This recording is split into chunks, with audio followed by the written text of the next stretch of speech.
j'aimerais proposer une perspective biblique sur un article publié récemment par le Forum économique mondial qui met en évidence 4 risques mondiaux importants dont nous devrions être conscients dans l'ère post-pandémique. Ces risques sont la dispersion du pouvoir dans un monde qui va au-delà des superpuissances traditionnelles. La crise persistante de légitimité politique reste inébranlable même dans une année électorale majeure. Une crise mondiale de santé mentale de plus en plus complexe. Une époque marquée par une série d'événements choquants et déstabilisateurs. Avant de nous plonger dans ces scénarios futurs potentiels, il est important de nous ancrer dans une vérité rassurante des Écritures. La Bible nous exhorte constamment à ne pas avoir peur, quelles que soient les circonstances. On nous dit à plusieurs reprises, « N'ayez pas peur, ne craignez rien, et ne vous inquiétez de rien ». Ces expressions peuvent varier, mais le message est clair, en tant que croyants, nous sommes appelés à prier plutôt qu'à avoir peur. La peur ne fait pas partie de l'identité d'un enfant de Dieu. Explorons maintenant le contenu de l'article du Forum économique mondial intitulé « 4 risques mondiaux à surveiller dans l'ère post-pandémique ». Il met en évidence le potentiel d'intensification des risques mondiaux en raison d'événements déstabilisateurs imprévus. Pour beaucoup, des termes comme « risque mondial » et « événements de choc déstabilisateurs » peuvent déclencher la panique et l'anxiété. Cependant, il est profondément réconfortant de savoir que la Bible a déjà anticipé de tels scénarios. Les Écritures fournissent des avertissements clairs sur l'époque dans laquelle nous vivons.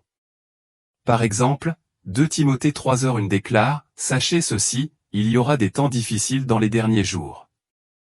De plus, Luc 21, 25-26 décrit « Il y aura des signes dans le soleil, la lune et les étoiles. Sur la terre, les nations seront dans l'angoisse et la perplexité à cause du mugissement et des mouvements de la mer. Les hommes défailliront de terreur, craignant ce qui surviendra pour le monde, car les corps célestes seront ébranlés. » Ainsi, rien ne se produit dans notre monde qui n'ait été prédit dans la Bible. Lorsque des organisations annoncent des événements choquants imminents qui pourraient déstabiliser le monde, les croyants en Christ peuvent réagir avec confiance et paix. Nous pouvons reconnaître la véracité de ces prédictions et rester fermes dans notre foi, sachant que nous avons Dieu à nos côtés. Notre réponse doit être une assurance calme, oui, nous sommes conscients de ces prédictions, mais nous ne sommes pas inquiets, notre foi et notre confiance reposent sur la souveraineté de Dieu. Un autre segment de l'article stipule « Préparez-vous à une augmentation des événements climatiques extrêmes qui exacerberont les problèmes de santé mentale, en particulier pour le nombre croissant de réfugiés climatiques. » De plus, l'imposition de la technologie de l'IA devient inévitable, de nombreuses personnes se sentant déplacées dans cette nouvelle économie axée sur l'IA, contribuant à une classe précaire croissante qui se sent abandonnée. Le monde subit une profonde transformation.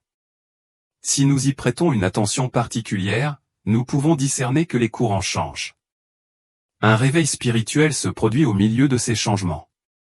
Cependant, ce réveil s'accompagne d'une tendance inquiétante, une décadence morale qui érode le tissu social. Les valeurs sont compromises et la vie humaine semble être dévaluée de plus en plus chaque jour. Le cœur des gens devient de plus en plus froid, poussé par les convoitises insatiables de ce monde. Le péché est séduisant et ceux qui propagent des idéologies nuisibles et démoniaques sont de plus en plus populaires et prospères. La Bible nous prévient de ces temps-là en déclarant « Malheur à la terre et à la mer. Car le diable est descendu vers vous. Il est rempli de fureur, car il sait que son temps est court. » L'agression du diable est palpable dans ces derniers jours. Pourtant, malgré la méchanceté croissante et l'assaut incessant de l'ennemi, il existe une lueur d'espoir, beaucoup se tournent vers le Christ, en quête de réconfort et de rédemption. Ils se tournent vers lui parce que lui seul peut porter leur fardeau et leur fournir l'amour, la protection et la paix que ce monde ne peut pas offrir. À la lumière de ces temps difficiles, il est crucial d'examiner nos propres motivations et de discerner si nos actions sont conformes à la vérité ou si elles relèvent de la tromperie. C'est une idée fausse de croire que les êtres humains possèdent une capacité innée à distinguer le bien du mal, la vérité du mensonge, sans la direction divine. Nous avons besoin de chrétiens profondément ancrés dans les Écritures et suffisamment courageux pour dire la vérité conformément à la parole de Dieu. Notre compréhension et notre discernement doivent être enracinés dans la vérité biblique, et non dans nos propres capacités limitées. Considérez ceci, vous n'observez pas simplement la véritable essence d'individus comme Jordan Peterson ou John Rich. Au lieu de cela, vous regardez le récipient temporaire qu'il habite pendant un certain temps. L'essence de Jordan Peterson, ou de toute autre personne d'ailleurs, ne se limite pas à leur forme physique. Lui, comme tout le monde, est un être éternel créé par le Créateur divin. Son corps physique n'est qu'une coquille temporaire qui cessera éventuellement d'exister, mais son vrai moi, son essence éternelle, sera libéré de ce corps et continuera au-delà de lui. Il en va de même pour moi et pour vous. Pour distinguer la vérité du mensonge, il faut que Jésus-Christ habite en nous. Il est l'incarnation ultime de la vérité. Explorons ce concept plus en détail. Selon la Bible, un être humain est constitué de 3 parties distinctes, l'esprit, l'âme et le corps. Cela ressort clairement de 1 Thessaloniciens 5h23, qui déclare que Dieu lui-même, le Dieu de paix, vous sanctifie entièrement.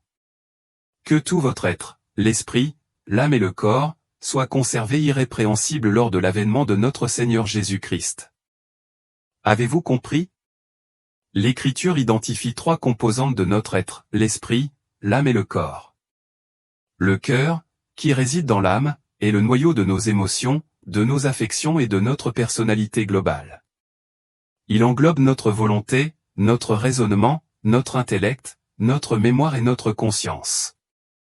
Imaginez le cœur comme un champ de bataille, une arène centrale où se déroulent toutes les luttes de votre vie.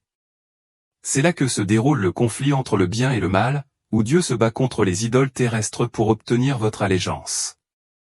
C'est l'endroit où vous luttez avec la discipline de vous lever tôt pour prier, de veiller tard pour étudier la parole et de vivre une vie de foi. Concevoir votre cœur comme une arène souligne l'importance de le garder avec diligence. Pourquoi? Parce que Dieu désire habiter cet espace sacré. Il désire ardemment être intronisé au centre de votre cœur.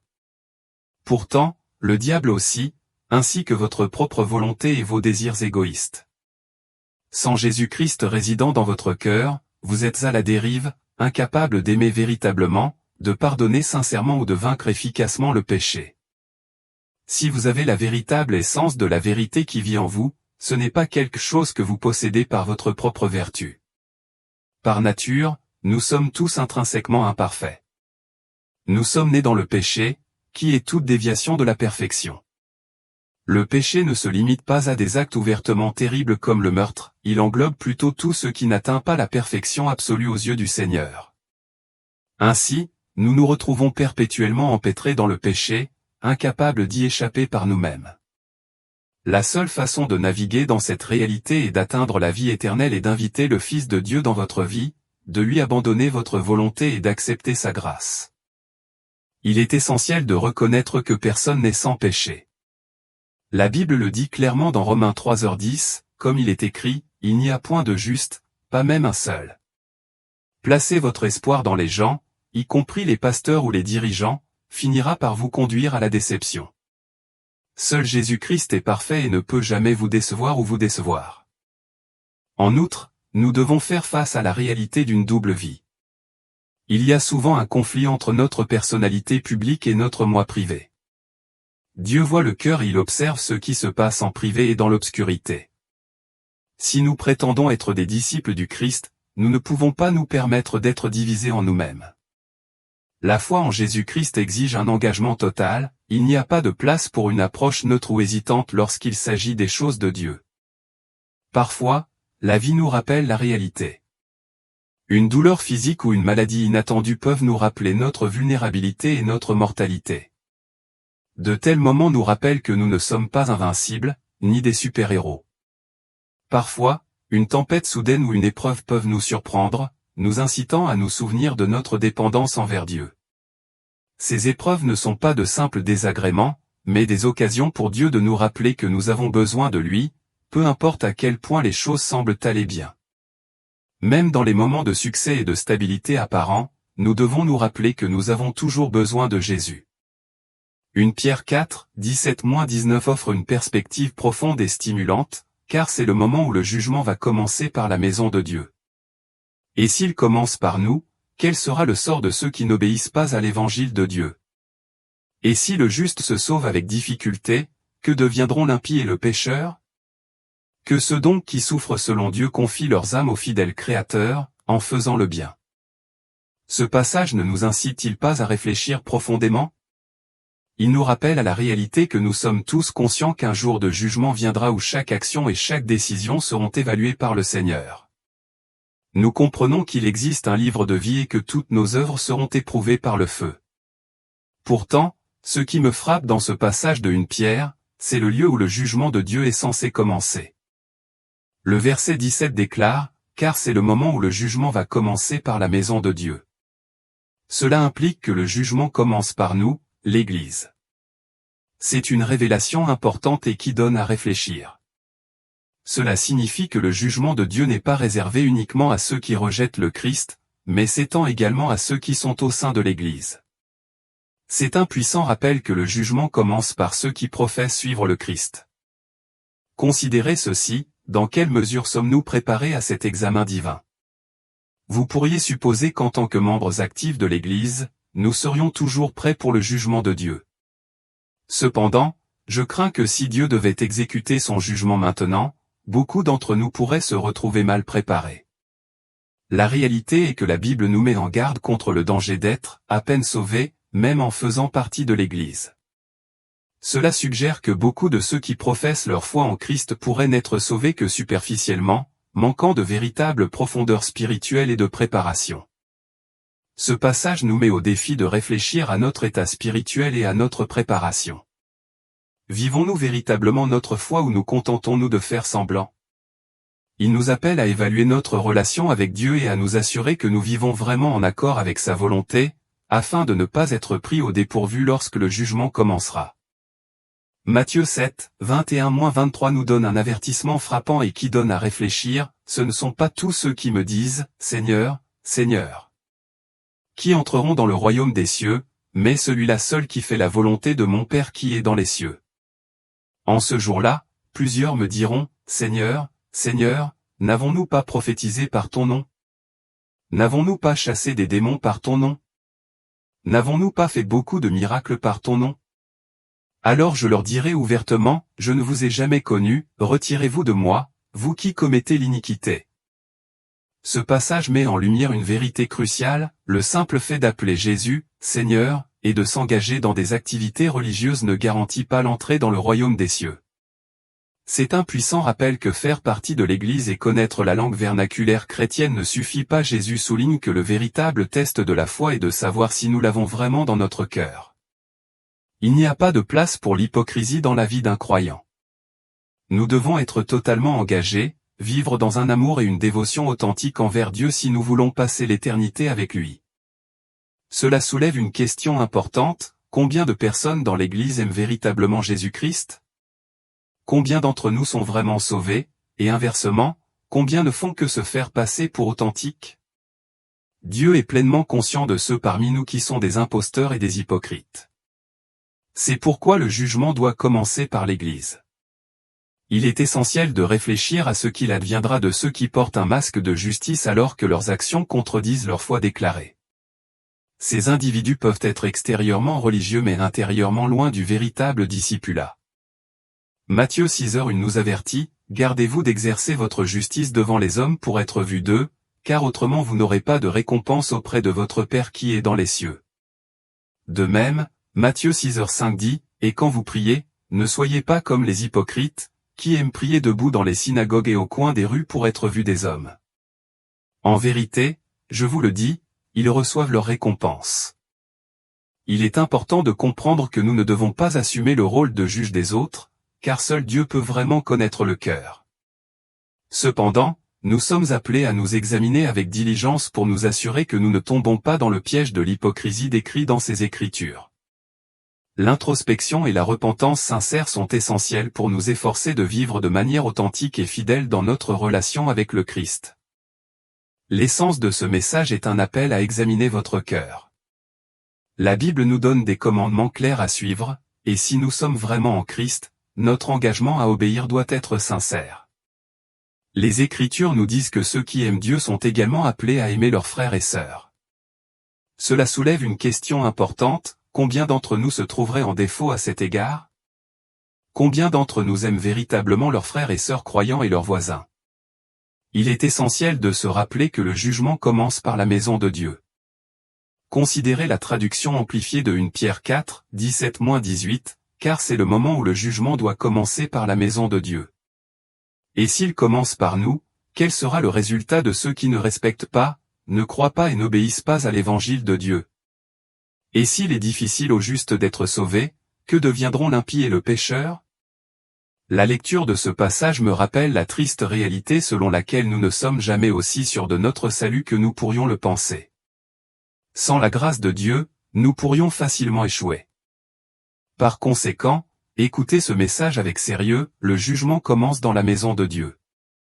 Il ne suffit pas de déclarer simplement « Seigneur, Seigneur ». Ce qui compte vraiment, c'est de vivre selon la volonté du Père, la volonté juste et sainte de Dieu. Je vous exhorte à vous assurer que vous êtes pleinement dévoué à Jésus-Christ, en renonçant à toute forme d'hypocrisie. Efforcez-vous d'incarner l'amour authentique de Dieu dans toutes vos interactions. Soyez sincères dans votre quête du Seigneur. Si le jugement commence avec les saints de Dieu, imaginez le sort de ceux qui l'ont rejeté. En réfléchissant à cela, laissez-nous nous motiver à un engagement plus profond envers notre foi et à une vie qui reflète authentiquement l'amour et l'obéissance que Dieu désire. Les enjeux sont élevés et le besoin d'une dévotion authentique n'a jamais été aussi crucial. Veillez donc, car vous ne savez pas quel jour votre Seigneur viendra. Cet appel à la vigilance est tout aussi pertinent pour nous aujourd'hui qu'il l'était pour les disciples lorsque Jésus a prononcé ces paroles. Tout comme un veilleur vigilant reste attentif aux menaces potentielles, nous devons rester attentifs aux signes du retour imminent du Christ. Le rôle d'un veilleur est à la fois fascinant et crucial, englobant de nombreuses responsabilités qui sont toutes d'une importance vitale. Dans les temps anciens, les veilleurs jouaient un rôle clé dans la protection des villes et des camps militaires contre les attaques ennemies surprises et d'autres dangers. Ils étaient chargés d'observer l'horizon pour détecter l'approche de messagers, d'ennemis ou de toute menace potentielle. Par exemple, dans 2 Samuel 18, nous lisons que David était assis entre les 2 portes tandis qu'un veilleur montait sur le toit au-dessus de la porte. De ce point d'observation, le veilleur a repéré un coureur solitaire et a immédiatement fait rapport au roi. Le roi a compris que si le coureur était seul, cela signifiait qu'il était porteur de nouvelles importantes et qu'il était arrivé rapidement. Le rôle du veilleur était de rester vigilant, de scruter la distance, d'observer et de se préparer à tout danger potentiel.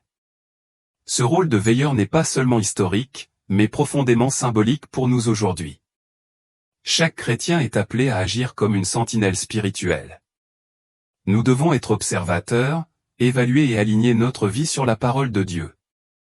Nous devons garder les portes de nos yeux, de nos oreilles et de notre cœur contre l'empiètement du péché, du mal et des stratagèmes du diable. Notre vigilance s'étend à la surveillance de nos propres désirs et affections, en veillant à ce qu'ils restent alignés avec la volonté de Dieu. En cette période d'incertitude importante, il est essentiel de se prémunir contre l'esprit de peur. Beaucoup s'inquiètent de diverses menaces, pandémies émergentes, instabilité mondiale et accomplissement des prophéties bibliques. Alors que nous assistons au déroulement de ces prophéties, cela peut être déconcertant, nous laissant nous interroger sur leur impact sur nos pays et le monde en général. En de tels moments, il est crucial de rester ancré dans la foi et la vigilance. Tout comme la vigilance de la sentinelle était essentielle pour protéger la communauté, notre vigilance spirituelle nous aidera à traverser les incertitudes de notre époque. En restant ancrés dans les promesses de Dieu et en gardant un esprit vigilant, nous pouvons affronter les défis à venir avec confiance et espoir. Pour certains, les batailles auxquelles ils sont confrontés peuvent être des incertitudes économiques, qu'ils soient aux prises avec des finances personnelles ou avec l'instabilité économique plus large de leur nation. Pour d'autres, en particulier dans les régions où les chrétiens sont persécutés pour leur foi, la question peut être, combien de temps puis-je supporter cette souffrance, Seigneur? Combien de temps encore pourrai-je la supporter? En ces temps difficiles, en particulier lorsque nous voyons les prophéties bibliques se dérouler sous nos yeux, la Bible nous offre 5 commandements essentiels pour nous guider. Le premier de ces commandements est de rester vigilant car le retour du Christ est imminent. Matthieu 24h42 nous instruit, veillez donc, car vous ne savez pas quel jour votre Seigneur viendra. En période d'incertitude et de peur, où les conflits s'intensifient, où les épidémies émergent et où l'amour semble se refroidir, il est essentiel de garder le cap sur Jésus-Christ. Même si nous n'avons pas toutes les réponses ou une carte détaillée de chaque situation troublante, notre attention doit être fermement fixée sur lui. Le monde peut être rempli d'inquiétude et de chaos, mais en nous concentrant sur Jésus, nous pouvons trouver la paix au milieu de la tourmente. Le deuxième commandement est de « veiller et prier », afin que vous ne tombiez pas dans la tentation, comme indiqué dans Matthieu 26, 41, « veillez et priez », afin que vous ne tombiez pas dans la tentation. L'esprit est bien disposé, mais la chair est faible. Nous sommes exhortés à être vigilants et à prier pour résister à la tentation. La tentation ne se limite pas aux manquements moraux, elle peut se manifester sous diverses formes, telles que la malhonnêteté, le vol, l'ivrognerie ou les commérages. En ces derniers jours, nous devons également nous méfier des enseignements trompeurs qui proposent un évangile réconfortant, mais superficiel, qui évite de nous appeler à la repentance. Gardez-vous de vous laisser séduire par de tels messages trompeurs. Le troisième commandement est de « veiller et prier afin que vous puissiez échapper », comme le souligne Luc 21h36, « Veillez donc et priez en tout temps, afin que vous ayez la force d'échapper à toutes ces choses qui arriveront, et de paraître debout devant le Fils de l'homme. » Jésus a adressé ces paroles à ses disciples, les avertissant des épreuves et des tribulations qui s'abattaient sur la terre. Alors que nous approchons de la fin des temps, ceux qui sont jugés dignes d'échapper à la colère de Dieu sont ceux qui placent leur foi et leur confiance en Jésus-Christ. Cela nécessite une vigilance et une prière continue, en gardant notre attention fermement sur lui. Ces commandements fournissent une feuille de route pour naviguer dans les incertitudes de notre époque, nous guidant pour rester vigilants, résister à la tentation et maintenir notre concentration sur Christ. Ce faisant, nous nous préparons non seulement à endurer, mais aussi à rester fermes dans notre foi en attendant son retour. Le quatrième commandement pour les croyants de notre époque est d'être sérieux et disciplinés dans nos prières. 1 Pierre 4h7 nous enseigne, « La fin de toute chose est proche, veillez donc et soyez sobres, afin de prier. » Dans ce contexte, sobre implique sérieux et clarté. En tant que croyants, nous devons être intentionnels dans notre mode de vie, car nos choix affectent directement notre capacité à penser et à agir clairement. Vivre avec maîtrise de soi nous permet de prier avec sérieux et efficacité. Le message de Pierre est particulièrement poignant pour ceux qui endurent des souffrances pour l'amour du Christ, offrant à la fois un avertissement et un encouragement, la fin est proche, et notre réponse doit être une vie de prière vigilante et déterminée. Ne voyons-nous pas plus clairement les signes de cette urgence aujourd'hui? Le cinquième et dernier commandement est de garder l'esprit clair dans notre mission. Dans 2 Timothée 4.5, nous trouvons ce conseil essentiel, « Mais toi, garde l'esprit clair en toute situation. Ne crains pas de souffrir pour le Seigneur. Travaille à annoncer la bonne nouvelle aux autres et accomplis pleinement le ministère que Dieu t'a confié. » Dans un monde rempli de voix concurrentes, certaines pieuses, d'autres trompeuses, il est facile de se sentir confus ou dépassé. Ces voies diverses peuvent susciter la peur et l'incertitude, obscurcissant notre jugement. Pourtant, la parole de Dieu nous appelle à garder l'esprit clair en toutes circonstances. Cette clarté vient du fait de nous concentrer sur le Christ et de consacrer nos efforts à sa gloire. Alors que nous assistons à des discussions de plus en plus nombreuses sur la question de savoir si nous vivons dans les derniers jours ou si nous approchons de la fin des temps, je vous encourage à donner la priorité à votre relation personnelle avec Jésus-Christ. Bien qu'il soit important d'observer les événements mondiaux, le véritable objectif de notre vie devrait être de garantir notre position individuelle avec Dieu. Que nous nous trouvions dans les derniers instants de l'histoire ou que nous soyons simplement confrontés à des épreuves dans notre foi, notre tâche principale est de rester ancrés en Jésus-Christ, qui est le chemin, la vérité et la vie. Comme Jésus l'a déclaré, « Nul ne vient au Père que par moi. » Que nos vies soient un témoignage de cette vérité, en restant fermement attachés à notre relation avec lui alors que nous naviguons dans les complexités de notre époque.